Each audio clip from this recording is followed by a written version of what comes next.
వినాయకుడిని పూజించటం వల్ల ఎలాంటి విఘ్నాలు లేకుండా పనులు పూర్తవుతాయని మనందరికీ తెలుసు. అయితే గణేశుని విగ్రహాల్లో తొండం దిశ, విగ్రహం రంగు లేదా అది తయారు చేసిన పదార్థం ఆధారంగా ప్రత్యేకమైన ఫలితాలు కలుగుతాయని మీకు తెలుసా? మరి ఏ రూపంలో ఉన్న గణేశుణ్ణి పూజిస్తే ఎలాంటి ఫలితాలు కలుగుతాయో ఈ వీడియోలో మనం తెలుసుకుందాం. తొండం దిశను బట్టి ఫలితాలుంటాయట. గణేశుని పూజలో ఆయన తొండం దిశ చాలా ముఖ్యం.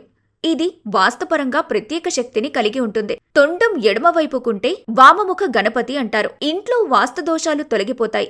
ఏ పని మొదలుపెట్టినా అందులో విజయం లభిస్తుంది. కుడివైపుకు తొండం ఉంటే దక్షిణాముఖ గణపతి అంటారు. అనుకున్న కోరికలు త్వరగా నెరవేరుతాయి. అయితే ఈ తరహా విగ్రహాన్ని పూజించేటప్పుడు నియమ నిబంధనలు, నిష్ఠ ఖచ్చితంగా పాటించాలి. లేదంటే విపరీత పరిణామాలు ఏర్పడొచ్చు. మధ్యలో తొండముంటే సుషుమ్న గణపతి అంటారు. ఇంట్లో ఉండే దుష్టశక్తుల ప్రభావం తగ్గుతుంది. ఇంట్లోని కుటుంబ సభ్యులకు శక్తి లభిస్తుంది. ఇక విగ్రహం రంగు మరియు ఆకారాన్ని బట్టి ఫలితాలు చూద్దాం. తెలుపు రంగు గణేశుడు. ఇంట్లో శాంతి ఉంటుంది. సాధారణంగా దంపతులు లేదా కుటుంబ సభ్యుల మధ్య కలహాలుంటే తెల్లని వినాయకుడి విగ్రహాలను పూజిస్తే ఆ కలహాలు తొలగిపోయి అందరూ సఖ్యతగా ఉంటారు.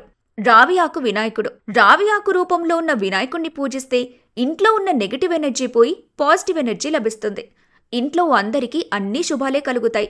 ఇక పదార్థాన్ని బట్టి లభించే ఫలాలు. వినాయకుడి విగ్రహాన్ని తయారు చేసిన పదార్థం మనం కోరుకునే ఫలానికి అనుగుణంగా ఉంటుంది. వెండి గణేశుడు పేరు ప్రఖ్యాతలు తీసుకొస్తాడు. చెక్క రూపం వినాయకుణ్ణి దర్శిస్తే ఆరోగ్యం చక్కగా ఉంటుంది. ఇత్తడి గణేశుణ్ణి పూజిస్తే జీవితంలో ఆనందం, సంతోషం వెల్లివిరుస్తాయి. ఇక మట్టి గణపతిని పూజిస్తే శుభం కలిగి కెరీర్లో సక్సెస్ అవుతారు. మీరు ఇంట్లో ఏ వినాయక విగ్రహాన్ని ప్రతిష్ఠించినా దాని వెనుకున్న నియమాలు, పవిత్రత మరియు భక్తి ముఖ్యం. మీ అవసరానికి, మీ కోరికకు అనుగుణంగా సరైన వినాయక రూపం ఎంచుకొని నిష్ఠగా పూజిస్తే ఆ విఘ్నేశ్వరుడి అనుగ్రహం తప్పక లభిస్తుంది.